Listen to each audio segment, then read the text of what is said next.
kesukaannya itu kemudian dilatih dari kecil gitu ya, dengan ikut berbagai macam kegiatan tadi. Karena kalau cuma sekedar suka-suka aja kan mungkin jadinya skillnya nggak terasah gitu kan.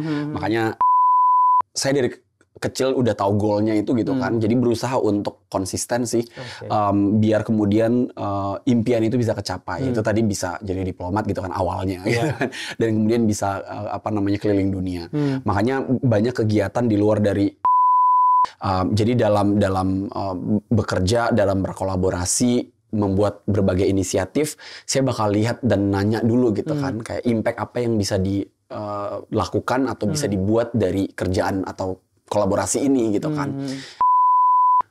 Bener sih, networking tuh penting banget sih gitu. Dan bahkan dalam nge-develop OVC Sustainable, CEO is nothing without the team members sebenarnya ya. Dan memang dalam develop skill ini, saya juga kebetulan belajar terus gitu ya. I think being a CEO tuh bukan kayak pekerjaan 1 hari 2 hari kemudian bisa punya skill semuanya gitu kan. Pasti ada proses belajar yang panjang yang kayak sampai kapanpun gak bakal berhenti gitu kan.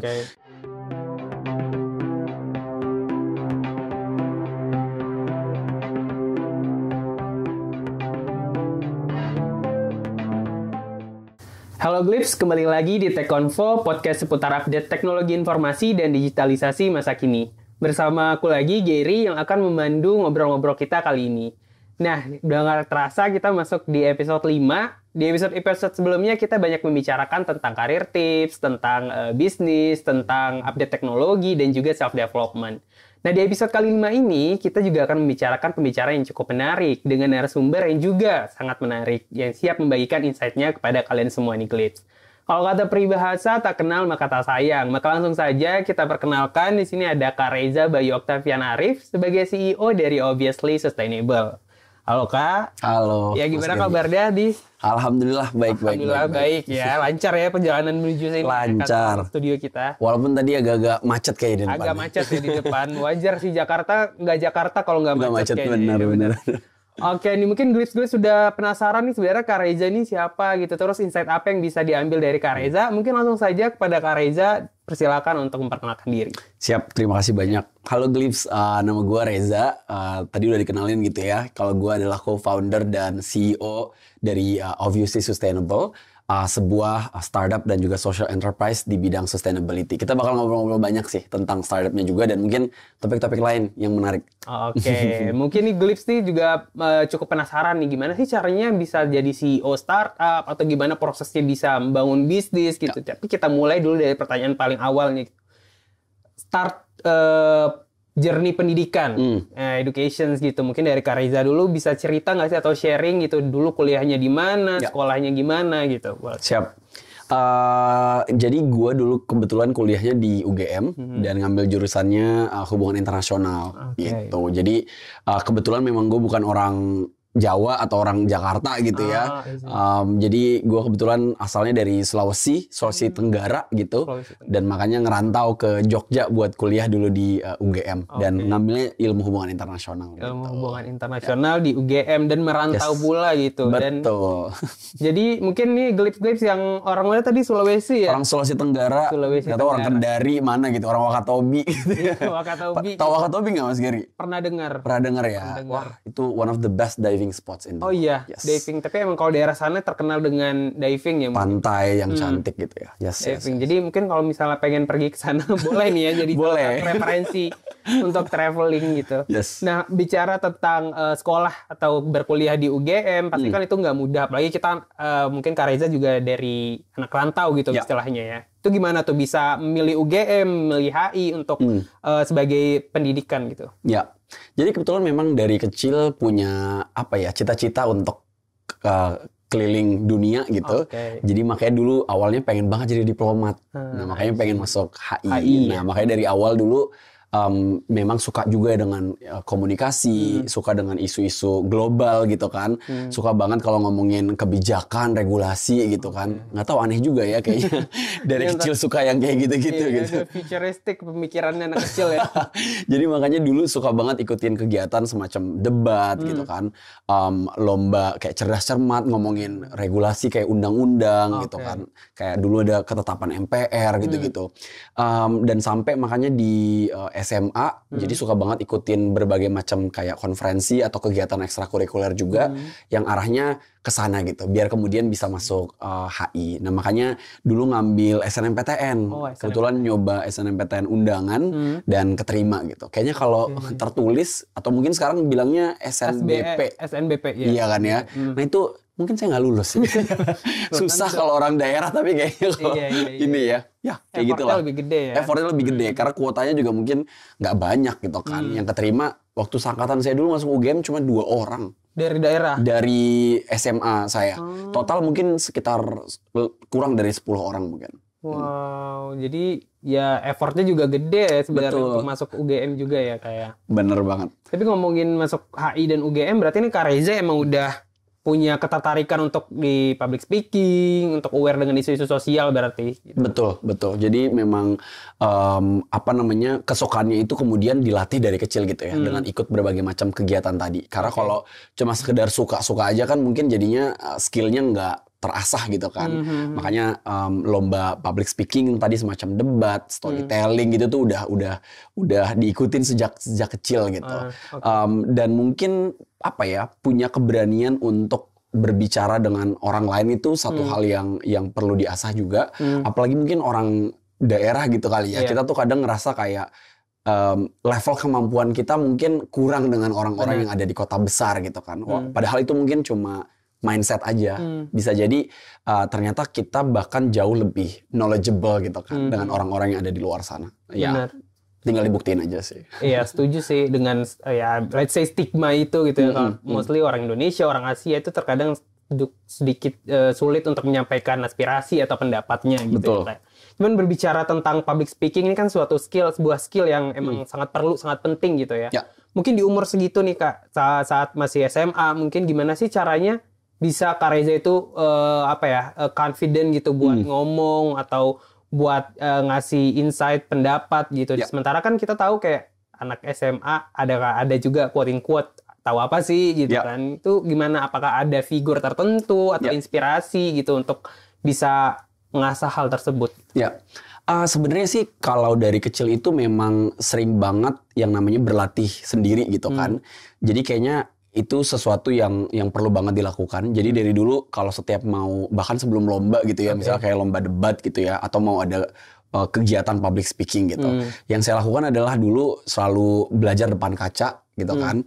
Atau misalnya dulu bawa motor nih gitu kalau ke sekolah. Jadi sambil bawa motor tuh suka nanya pertanyaan ke diri sendiri, kayak ngobrol sendiri gitu kan. Tapi berusaha untuk jawab sendiri juga gitu. Itu mungkin juga penting karena misalnya teman-teman kalau yang pengen ngambil beasiswa gitu kan, itu kan banyak juga tahapan kayak semacam interview gitu ya, wawancara. Nah itu penting untuk diasah dengan berlatih untuk ngomong sendiri sih. Kalau ngomongin inspirasi banyak sih sebenarnya. Orang tua sendiri juga kebetulan jadi inspirasi ya. Mama saya kebetulan seorang guru SD. Jadi bahkan waktu SD dia guru saya sendiri, kayaknya kelas 3 atau kelas 4 gitu. Ketemu ibu sendiri. Gitu. Tapi dan maksudnya public speaking itu jadinya belajar sama dia gitu ya. Sebagai seorang guru kan penting juga ternyata public speaking kan. Karena harus bisa komunikasi dengan siswanya gitu kan. Harus bisa, bahkan bukan komunikasi aja tapi understand siswanya ini apa yang dirasakan, sehingga nanti perlu untuk menyesuaikan metode belajar. Lagi suntuk misalnya, ya udah keluar aja di luar kelas, jangan di dalam kelas kayak gitu.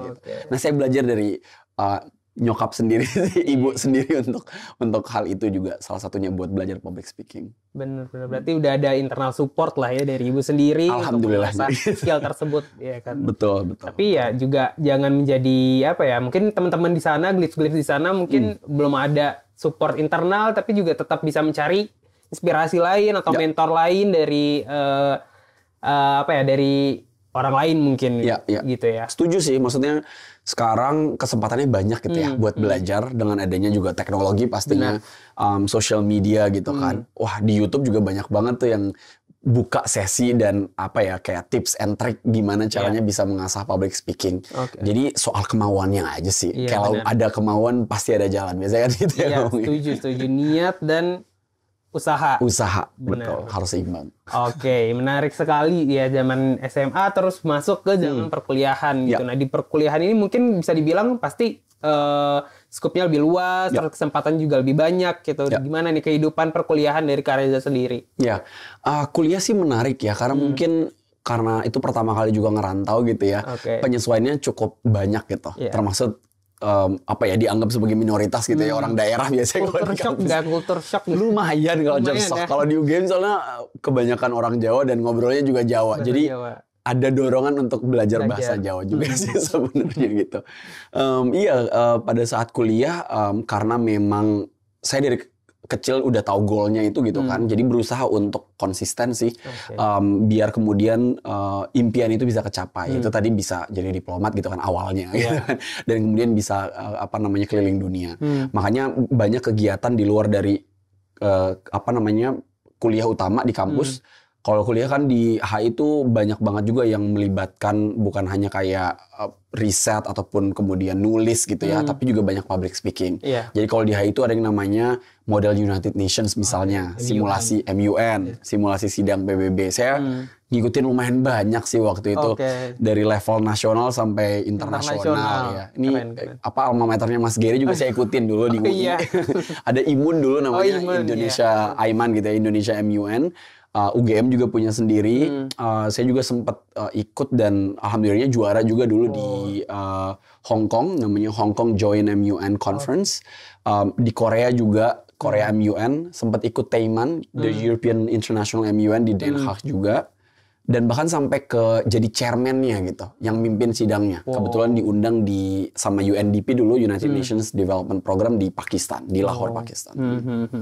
Nah, ini ngomongin MUN, mungkin gak lepas ngomongin MUN, HI mungkin gak lepas juga dengan skill bahasa Inggris. Nah, mungkin ini selalu menjadi isu gitu di kalangan kita lah gitu, orang Indonesia. Gimana sih sebenarnya kayak dari Kak Reza sendiri ya, untuk skill atau untuk hal-hal apa saja yang harus dilakukan untuk mengasah skill berbicara, menulis, speech dalam bahasa Inggris mungkin.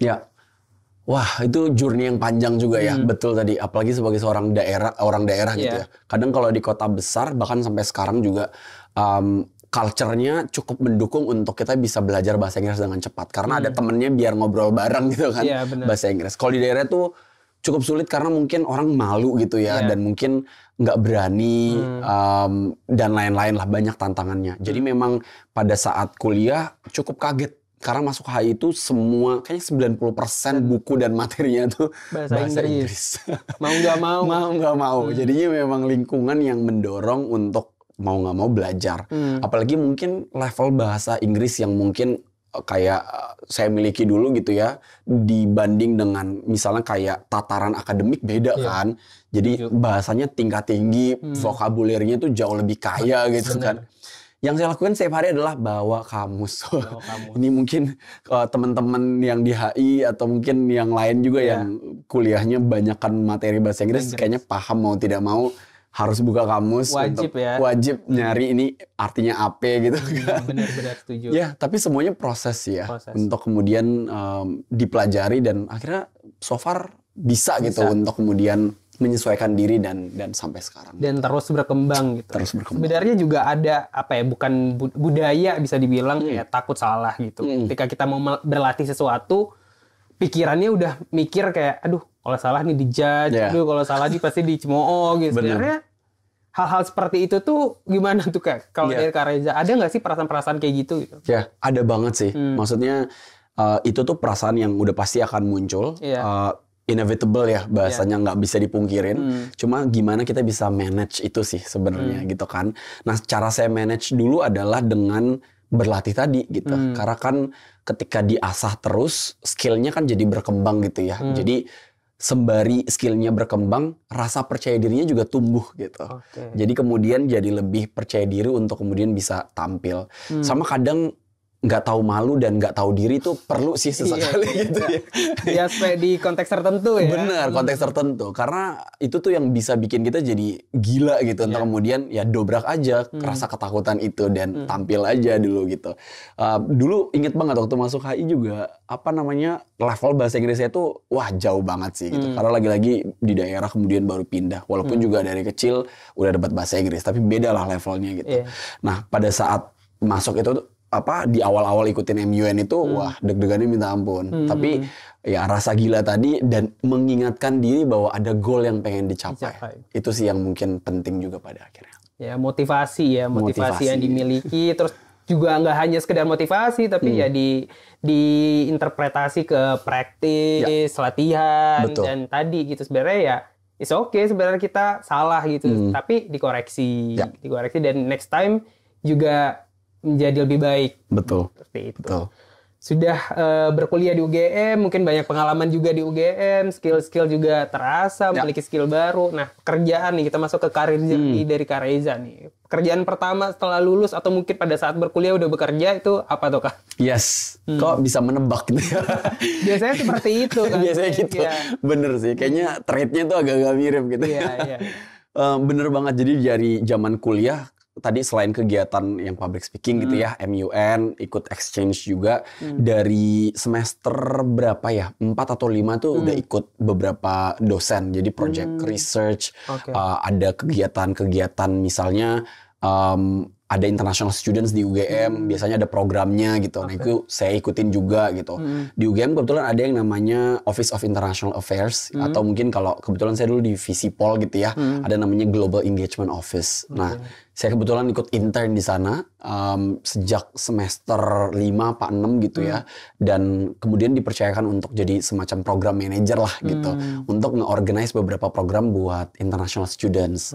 Nah, kerjaan pertamanya kebetulan itu sih. Jadi diangkat jadi full time program manager setelah lulus gitu dari UGM gitu kan. Jadi stay dulu di UGM beberapa bulan jadi program manager di Global Engagement Office itu. Itu awal mulanya banget. Setelah itu baru kemudian pindah ke Jakarta.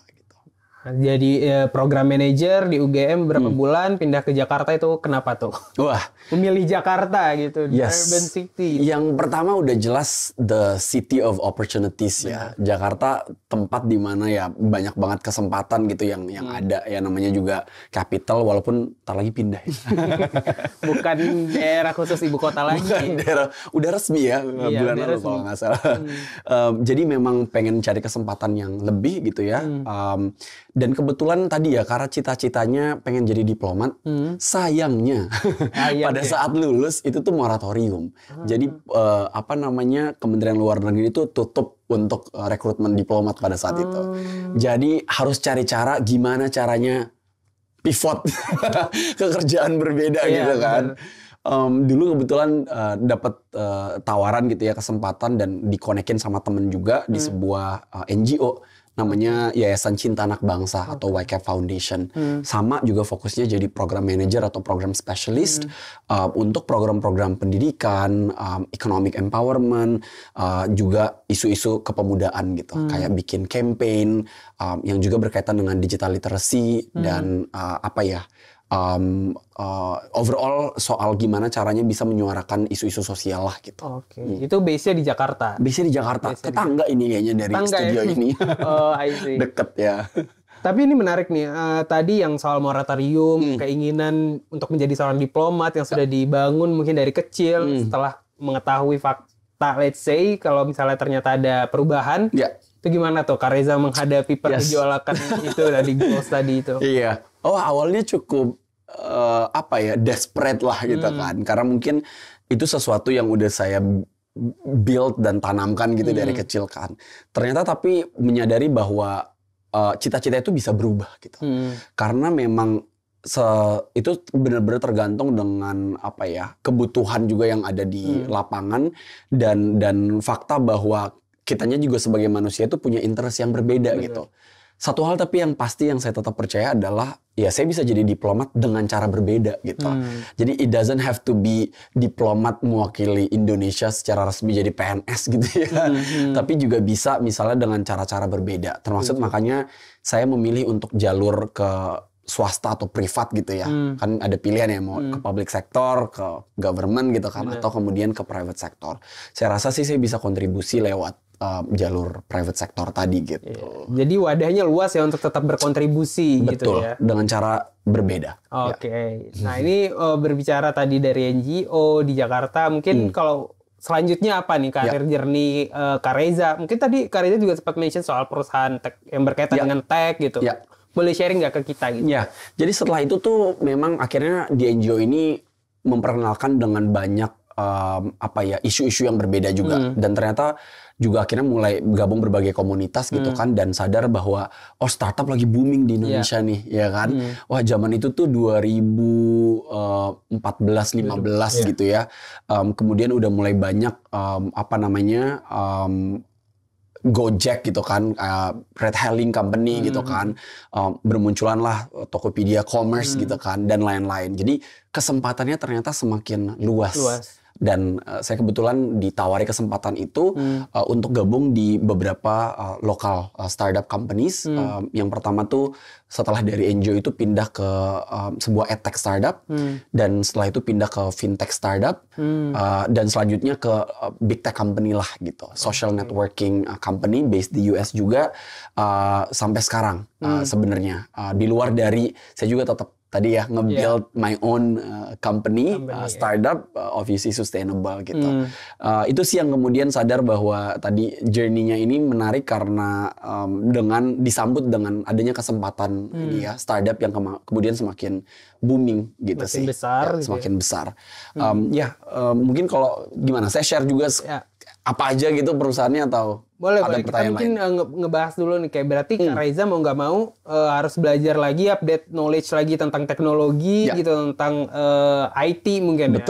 Betul banget sih. Jadi karena sadar bahwa backgroundnya bukan background teknologi atau teknikal gitu kan, jadi kayaknya perlu banget tuh buat nambah ilmu gitu kan. Makanya tadi memperluas dengan cara belajar sendiri gitu kan, cari isu-isu misalnya kayak waktu itu heboh soal itu ya tadi commerce gitu kan, heboh soal social networking gitu kan, baru muncul tuh beberapa media baru gitu kan.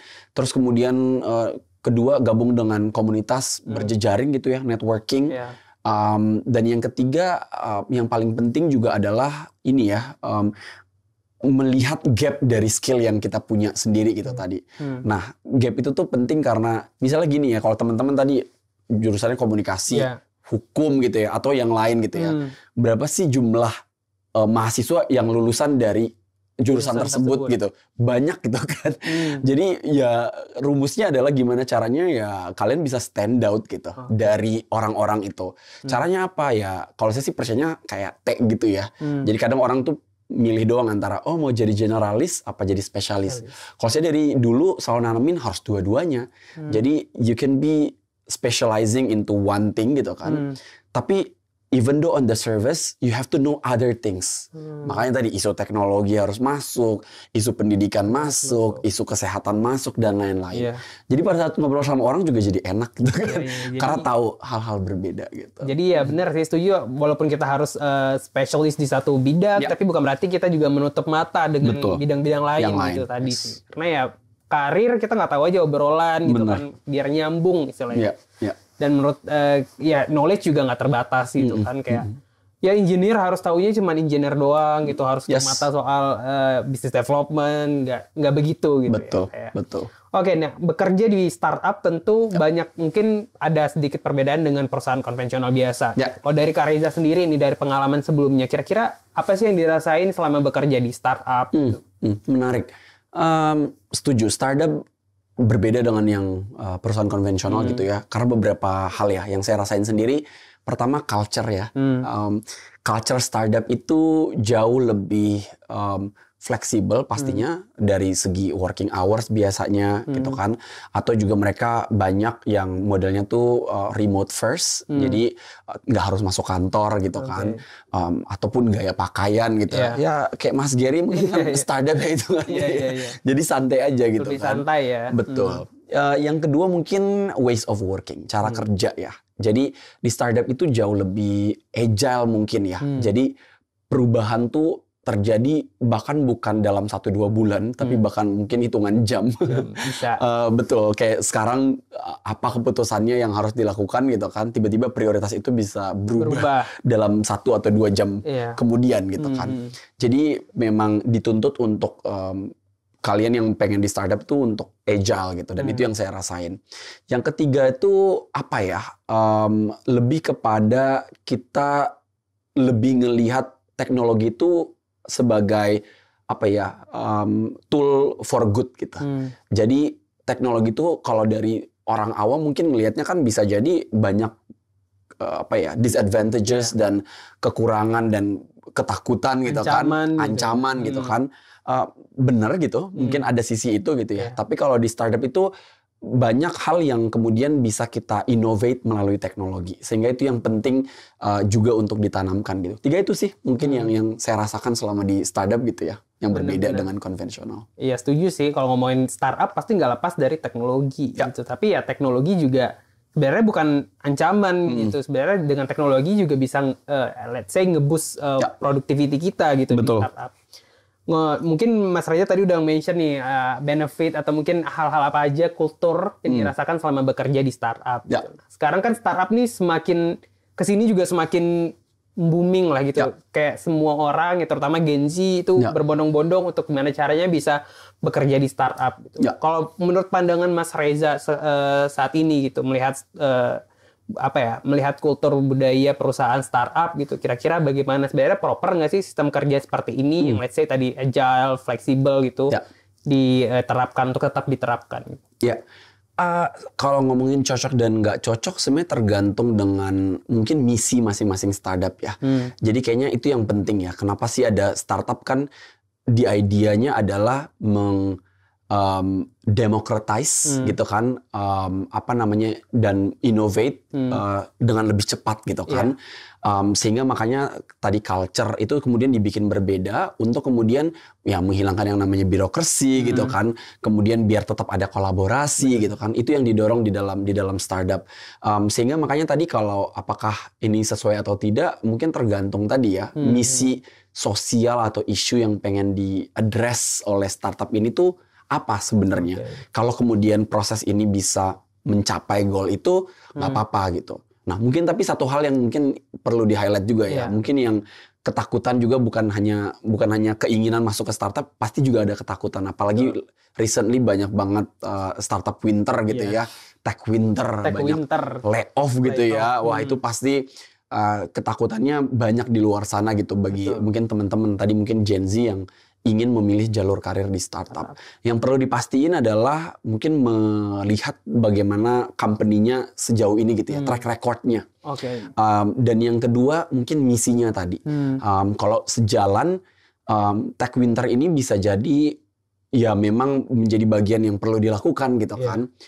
Walaupun tetap perlu juga melihat bahwa jangan sampai tech winter itu dilakukan karena mismanagement. Dan itu yang saya lihat sih banyak terjadi sekarang ya. Bukan karena misalnya harus dilakukan because reasons yang valid gitu ya. Tapi sebenarnya karena just to be able to save some people internally gitu kan. Dan lain-lain gitu. Sehingga harus mengorbankan employees yang lain gitu.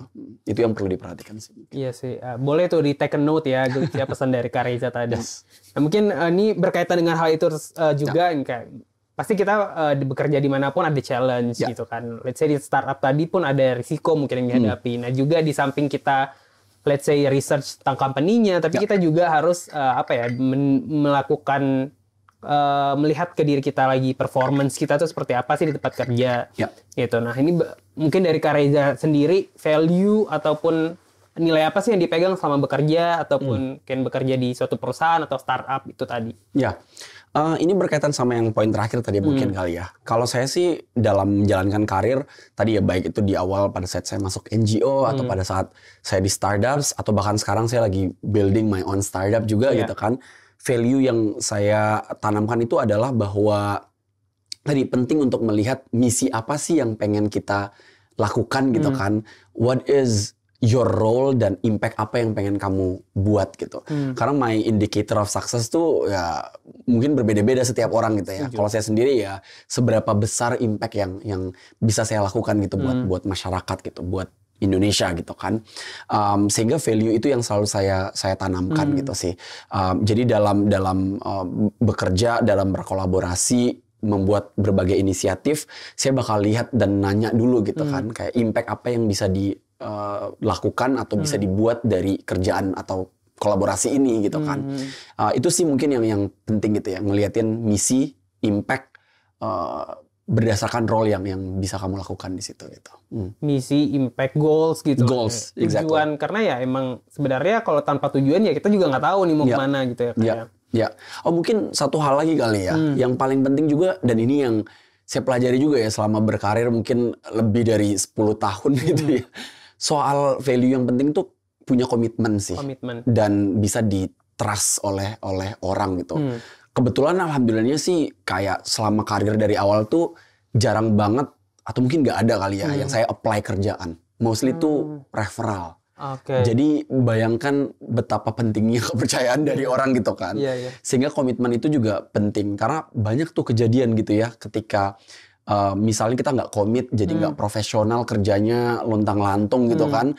Itu tuh terdengar di mana-mana. Jadi even some HR people tuh they talk to each other gitu. Jadi banyak yang kayak gitu ketika mau apply, oh ternyata udah dikasih tahu sama tetangga gitu kan. Nih anak nih kayak gini, red flag nih. Nah itu harus hati-hati sih. Maksudnya make sure kalau you do your best gitu kan. Doing mistakes itu one thing gitu kan. Tapi nggak committed terhadap kerjaan itu is another thing gitu sih. Berarti balik lagi ke performance kita selama bekerja yang harus diperhatikan. Betul.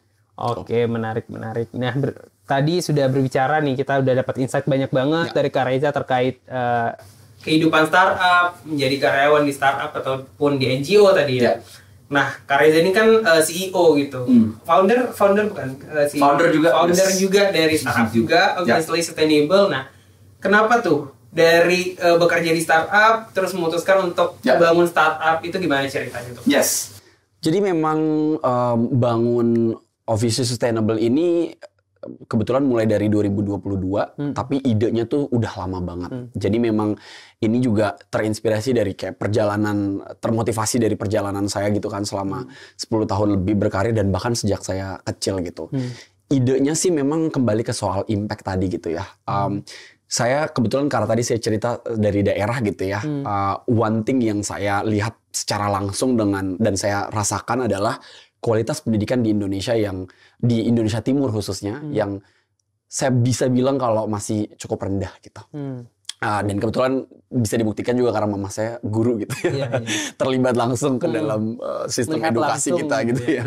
Betul. Jadi itu yang membuat saya melihat bahwa kayaknya kita punya PR banyak nih. Salah satunya untuk bagaimana caranya kita ningkatin literasi di Indonesia untuk kemudian membuat anak-anak Indonesia itu bisa terbuka terhadap berbagai macam possibilities. Termasuk isu yang penting ini, yaitu ngomongin tentang isu keberlanjutan gitu kan. Jadi menariknya nih ya, kebetulan papa saya itu dari Wakatobi gitu. Saya sering banget cerita ini gitu ke berbagai komunitas gitu kan, ke teman-teman saya untuk sharing. Jadi bukan suatu hari, beberapa kali setiap kalau saya pulang kampung tuh biasanya ngobrol gitu kan dengan sepupu, tetangga gitu ya dari rumah nenek gitu kan. Dan one thing yang saya sadari bahwa mereka tuh kebanyakan tidak pengen berkarir atau menginovasikan sesuatu di luar dari Wakatobi gitu.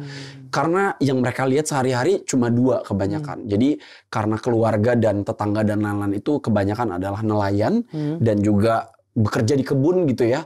Jadi mereka ngelihat bahwa pilihan lain tuh nggak ada di dalam kamus mereka. Jadi itu isu yang saya lihat gitu kan. Apa yang membuat itu jadi krusial? Karena mereka kemudian menyempitkan pilihannya.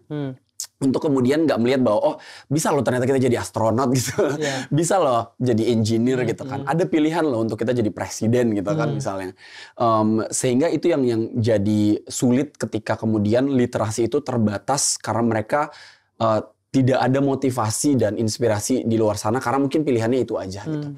Jadi sebagai anak daerah saya ngelihat bahwa kita perlu buka horizons itu sih untuk memberikan mereka kesempatan untuk memilih. Karena pilihannya banyak sebenarnya, bukan memilih karena nggak ada pilihannya gitu kan. Itu tuh cerita awal yang bikin saya kemudian juga bahkan bikin yang namanya gubuk baca di Wakatobi gitu.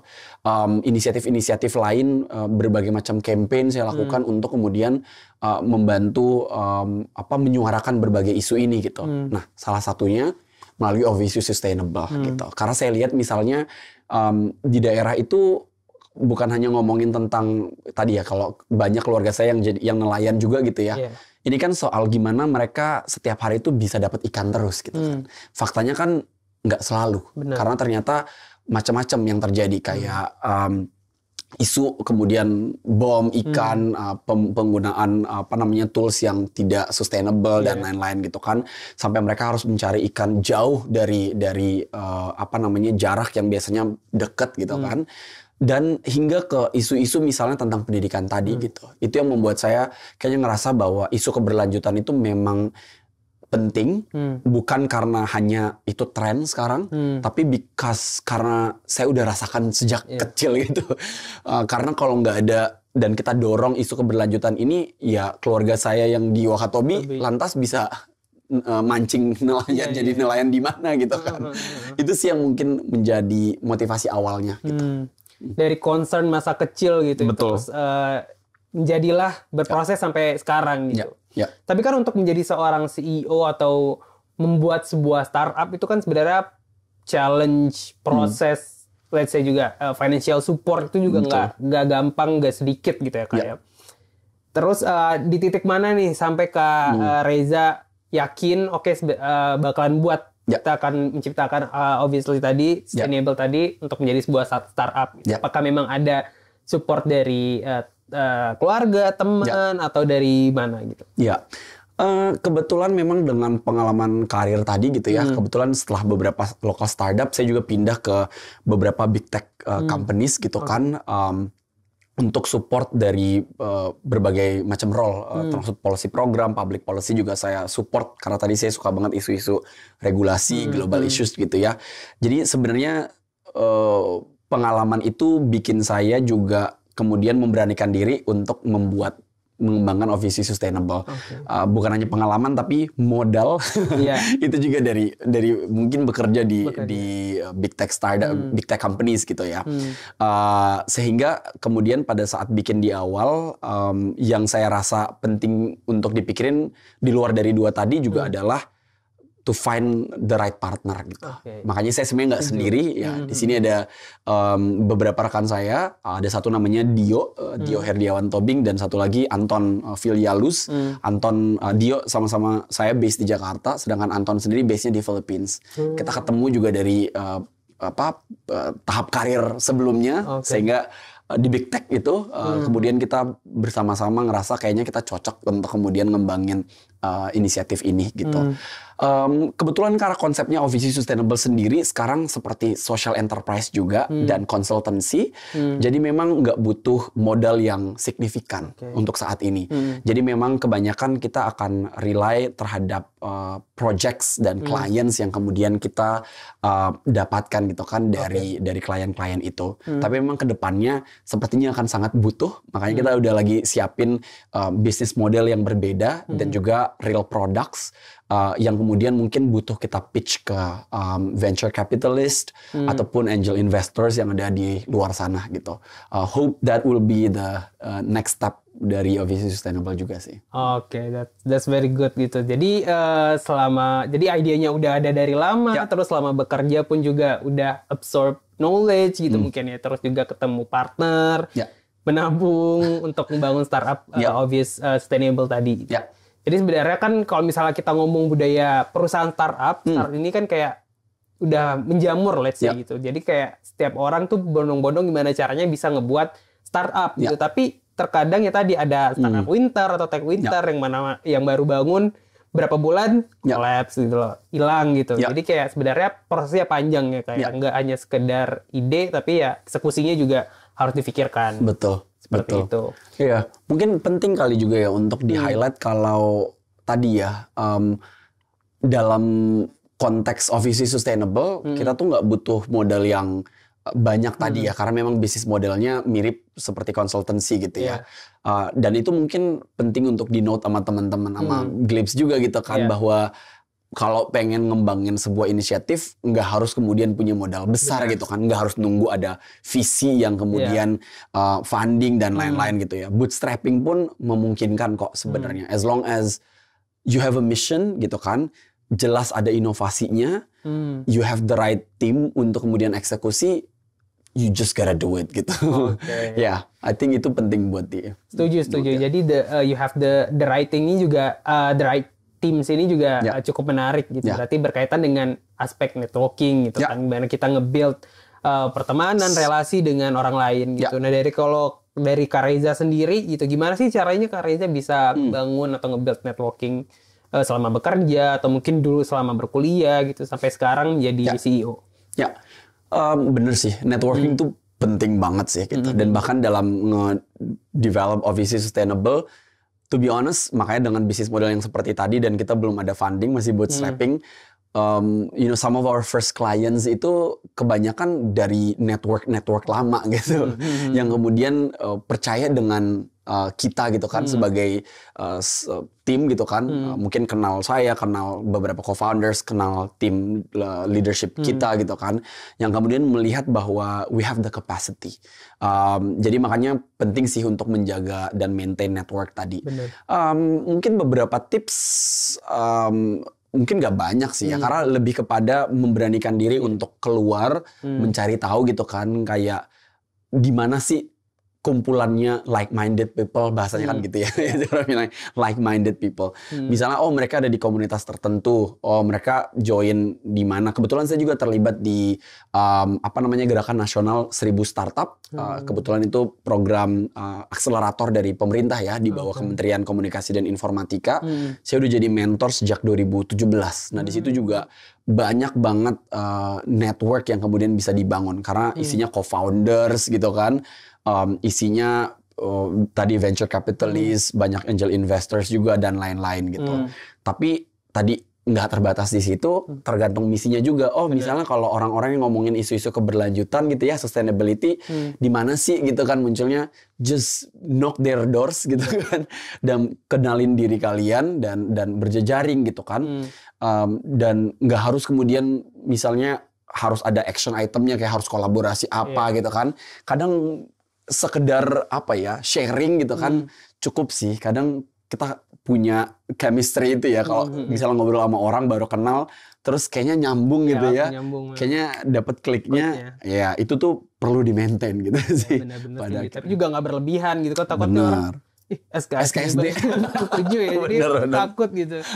Tapi lagi ya, platformnya banyak, wadahnya banyak, tinggal kita aja yang mau nyari niat untuk mencari tadi like-minded community, mungkin orang-orang yang punya pikiran atau concern yang sama dengan kita, terus ya masuk ke komunitas itu mungkin ya kayak dan di-maintain gitu. Balik lagi gimana caranya kita ngebangun kepercayaan atau trust tadi itu. Dari situ bisa kita develop ke banyak hal.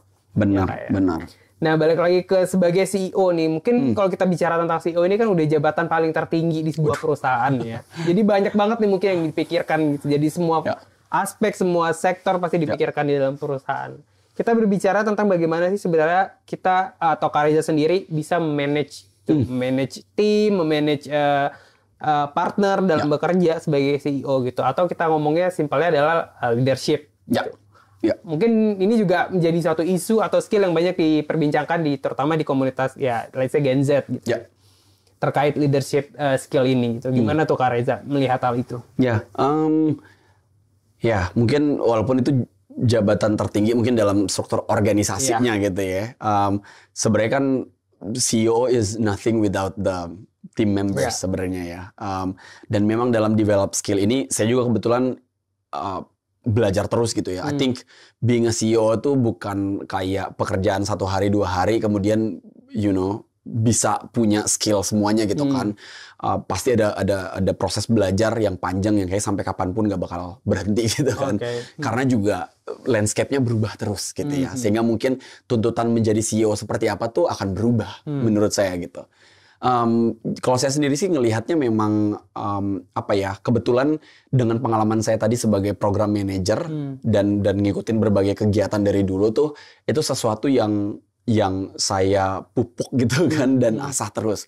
Karena kan program manager itu agak mirip gitu ya. You have to understand lu tuh mau ngerjain apa dan lu harus understand team membersnya siapa aja. Yang menariknya banyak dari startup itu yang fail karena team building sih sebenarnya. They don't have team building. Itu one of the contributing factors gitu kan. Di luar dari mungkin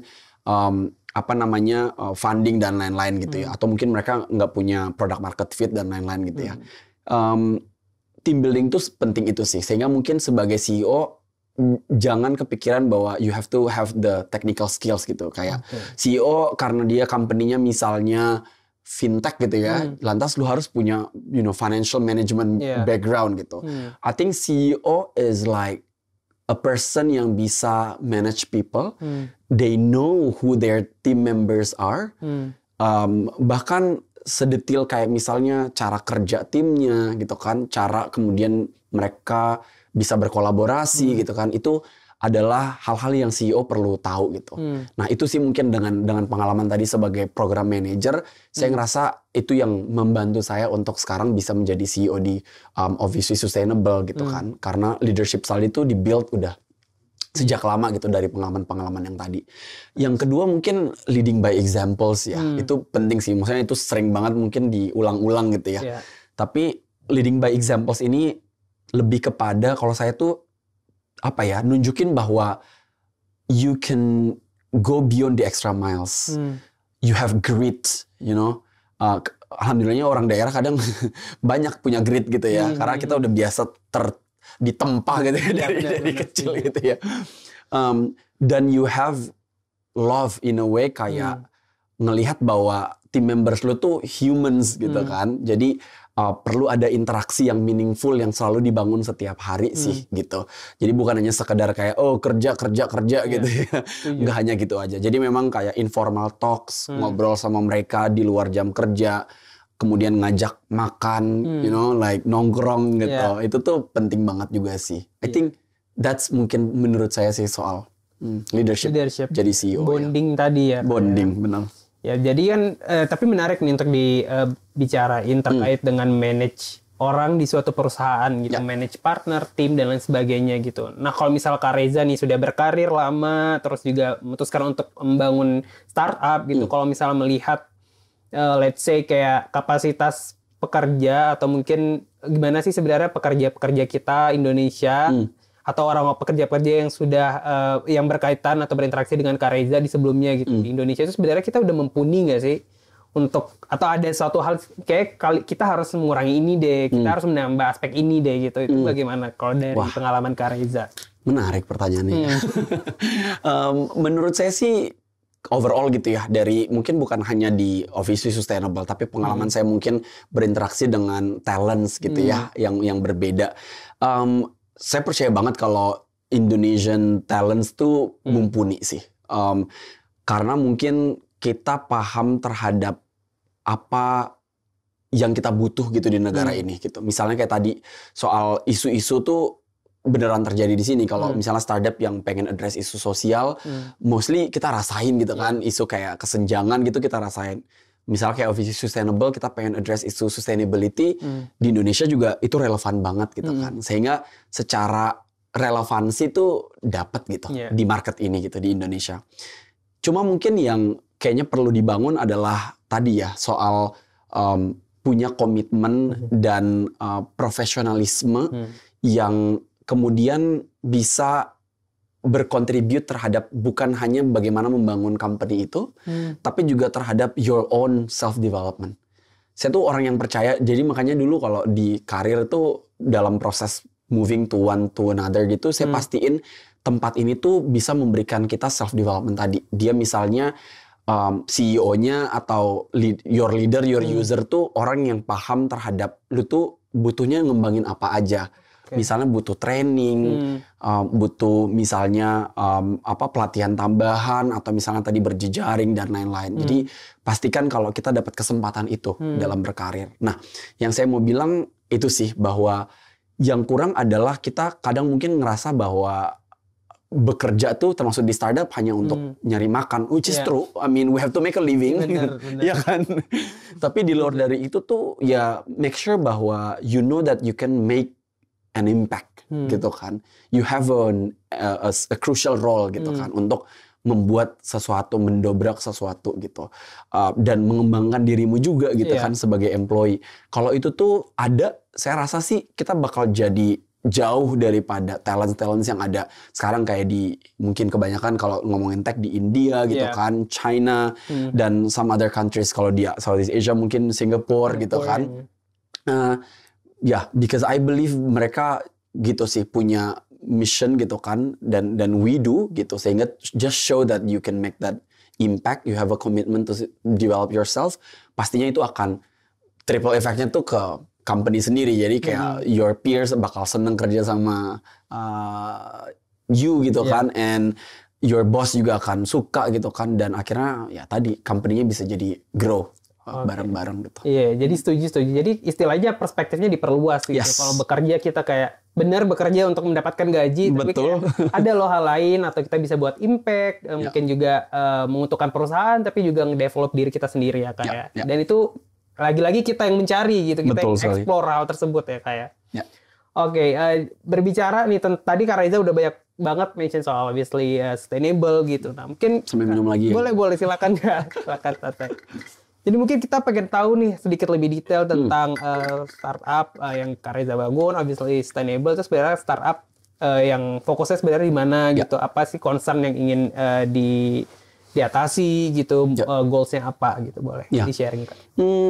Ya tadi mungkin ya, Office Sustainable itu dengan background yang mungkin tadi udah sempat kita share sedikit gitu ya, saya share sedikit. Jadi fokusnya sebenarnya sih kita pengen membantu organisasi, baik itu public sector ataupun private sector, mungkin seperti startups juga, companies, NGOs gitu ya, communities, untuk kemudian mengadres isu-isu keberlanjutan yang mereka hadapi dan yang kita hadapi bersama dengan berbagai macam inovasi, misalnya riset gitu ya, kemudian policy landscaping, kemudian program management, dan bahkan sampai ke misalnya develop ESG strategies, dan juga ke arah misalnya sustainability reporting gitu kan. Jadi ini tuh hal-hal yang kemudian kita pengen arahkan untuk organisasi itu bisa tahu impact yang mereka lakukan di lapangan itu seperti apa. Itu juga sesuatu yang tadi ya beberapa kali kita bicarakan. Saya ngerasa kalau banyak bahkan big tech companies gitu ya yang juga mungkin saya lihat sih mungkin hanya sekedar mungkin melakukan do their job and mission, tapi mungkin kurang mengukur gitu ya, kayak impact-nya yang mereka buat itu seperti apa sih gitu. Nah, Office Sustainable ingin membantu organisasi untuk mengukur impact itu sih. Dampak yang udah dilakukan sejauh mana dengan inovasi dan medium yang berbeda-beda tadi gitu. Tetap ada inovasi, terus medium gitu. Tapi kalau di obviously berarti berkaitan juga dengan teknologi gitu nggak? Yes, karena isu dari sustainability yang pengen di-address sama Office Sustainable itu ada 3. Satu adalah social innovation, jadi isu-isu semacam kayak kesenjangan, poverty, dan lain-lain. Terus yang kedua adalah isu digital transformation, makanya tech tuh sangat-sangat relevan di sini, karena ini berkaitan dengan misalnya onboarding misalnya MSMEs untuk ke digital gitu kan, digital literacy itu isu yang penting banget, dan inovasi-inovasi teknologi yang bertanggung jawab. Misalnya kita ngomongin responsible AI gitu kan, beberapa bulan atau tahun terakhir ngomongin metaverse dan lain-lain. Gimana sih membuat teknologi ini kemudian dimanfaatkan untuk digital sustainability tadi gitu. Dan yang terakhir ngomongin nature positive. Jadi isu-isu lingkungan lah gitu. Kayak gimana biodiversity bisa di preserve dan lain sebagainya. Jadi tech adalah satu hal sektor penting di dalam isu di Office Sustainable yang kita ingin address juga sih.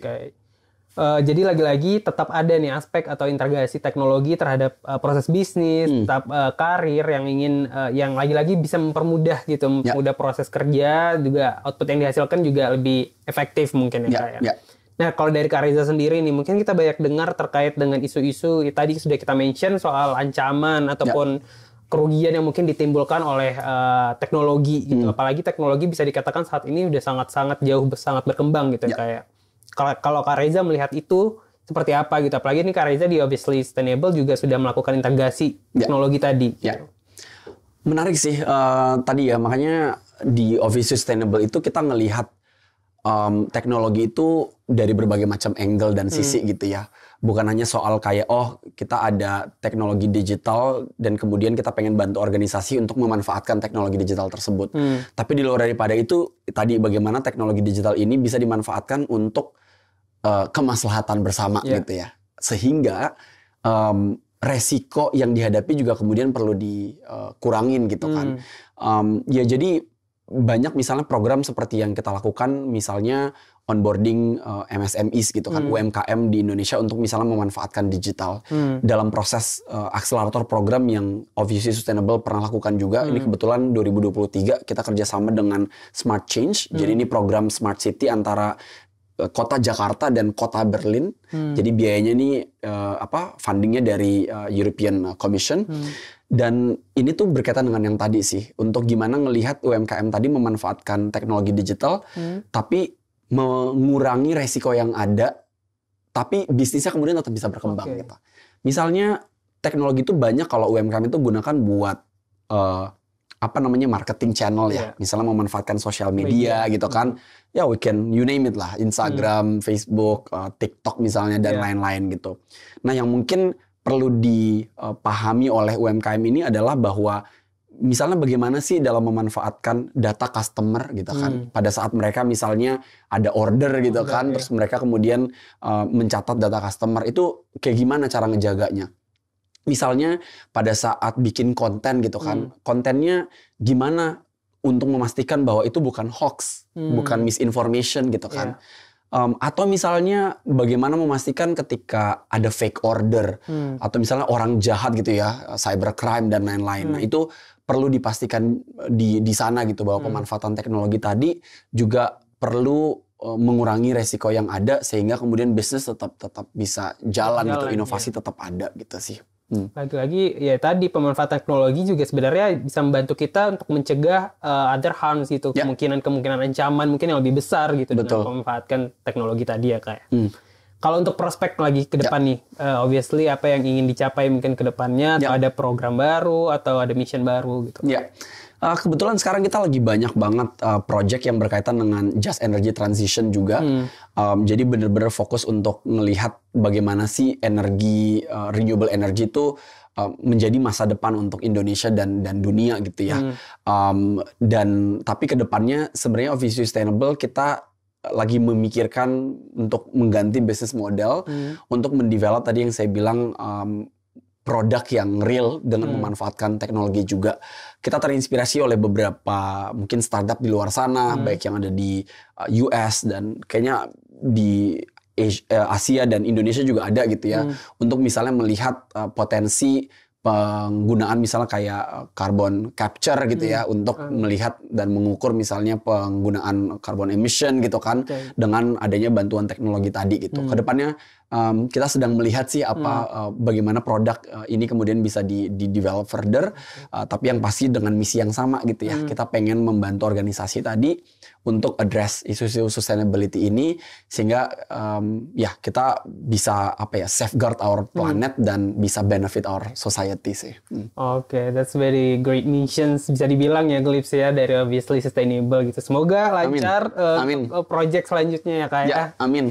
Oke, untuk sesi bincang-bincangnya mungkin kita sudah akhiri dulu. Kita masuk ke segmen selanjutnya. Ini ada kayak segmen fact checks. Jadi sebenarnya kita ada isu sedikit yang ingin kita tanyakan kepada Kak Reza, lalu Kak Reza bisa memberikan opininya terkait isu tersebut. Tadi kan Kak Reza sering mention soal public policy gitu. Mungkin kalau misalnya kita bicara lagi yang berkaitan dengan teknologi juga, sebenarnya gimana sih regulasi tentang teknologi kita saat ini gitu, terutama dengan adanya artificial intelligence yang semakin berkembang. Ya, Wow, menarik banget. Ya, jadi kalau di Indonesia sendiri ada banyak ya regulasi yang udah dikeluarkan pemerintah yang berkaitan dengan teknologi. Misalnya kalau ingat Undang-Undang ITE gitu ya. Walaupun banyak huru-hara juga gitu kan. Karena mungkin banyak hal yang perlu didiskusikan dan terus berkembang. Misalnya juga 2023 yang lalu misalnya ada Undang-Undang PDP gitu kan yang baru disahkan oleh pemerintah. Itu juga menjadi penting banget gitu untuk memastikan kalau kita bisa melindungi data gitu kan dan masyarakat Indonesia gitu secara menyeluruh. Cuma mungkin spesifik tadi menarik ya soal AI misalnya. Indonesia juga baru aja mengeluarkan surat edaran berkaitan dengan artificial intelligence, khususnya mengatur etika pemanfaatan penggunaan AI gitu. Jadi mungkin memastikan aja sih bahwa company gitu kan, termasuk kita gitu Office Sustainable bisa mengembangkan inovasi AI, tapi secara bertanggung jawab gitu.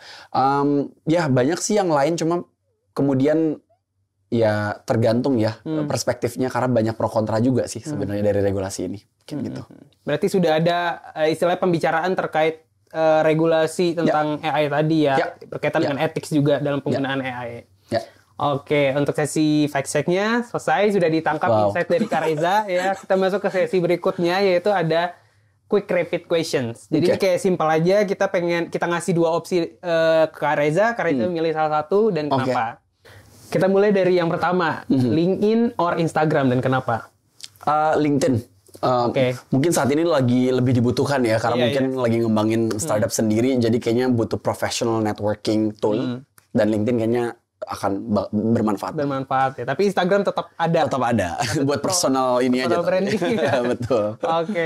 Nice. Yang kedua adalah CEO startup or C-level di corporate. Wow, CEO startup. CEO startup. Kenapa tuh Kak? Kayaknya bikin sendiri dibanding punya orang kayaknya lebih menarik ya. Mungkin ya tadi sih kayak lebih bisa memastikan bahwa mission yang pengen dicapai itu bisa ini karena ya jadi navigator sendiri di kapal sendiri gitu kan. Benar-benar bisa nyampe menyalurkan aspirasi pribadi gitu ya. Betul. Yang ketiga, morning person atau nocturnal. Wow, kayaknya berubah sepanjang waktu. Ya. Sekarang tapi kayaknya lebih memilih morning person sih. Morning person ya. Jadi tetap produktifnya di pagi hari gitu. Betul. Kayaknya mending nge-gym di pagi-pagi, mending semuanya dilakukan pagi-pagi, ngeteh dulu gitu. Biar dunia lebih nyaman lah. Setuju. Jadi waktu malam udah full istirahat. Betul. Walaupun tetap ada nih pasti meeting. Tetap ada. Walaupun usia tidak bohong. Setuju. Yang keempat, ini mungkin referensi aja, London or New York. Menarik. London sih kayaknya sekarang. Kenapa tuh? Kenapa ya? London kayaknya lebih vibrant. Ya, dan sekarang maksudnya landscape startupnya juga semakin berkembang. Walaupun mungkin US tetap lah ya, kayaknya big tech companies pada di sana semua. Tapi I believe London will soon replace New York juga. Kayaknya lebih vibrant, landscape-nya lebih oke juga. Yang kelima, leadership or public speaking. Menarik. Or both? Both. Can I say both? Boleh. Both. Kayaknya penting banget sih both. Saling berkaitan pasti pokoknya leadership dengan public speaking. Of course. Sesuai yang dibilang dengan Kak Reza tadi gitu ya. Betul. Nah, nggak terasa nih kita udah di akhir penghujung pembicaraan kita. Thank you banget nih kepada Kak Reza sudah menyediakan waktunya untuk hadir di podcast kita kali ini. Banyak banget pasti insight-insight dan tips-tips yang sudah diberikan oleh Kak Reza dan hopefully bisa bermanfaat untuk Glips di luar sana dan untuk kita sendiri terutama gitu. Oke, Glips, that's all for today. Don't forget to catch up to our website di www.indacyber.co.id dan our Instagram account di indacyber.id. Dan jangan lupa untuk subscribe, like, dan komen di comment section below. Thank you, Kak Reza. Sama-sama, thank you, Mas Gary. Bye, Glips. Bye, Glips.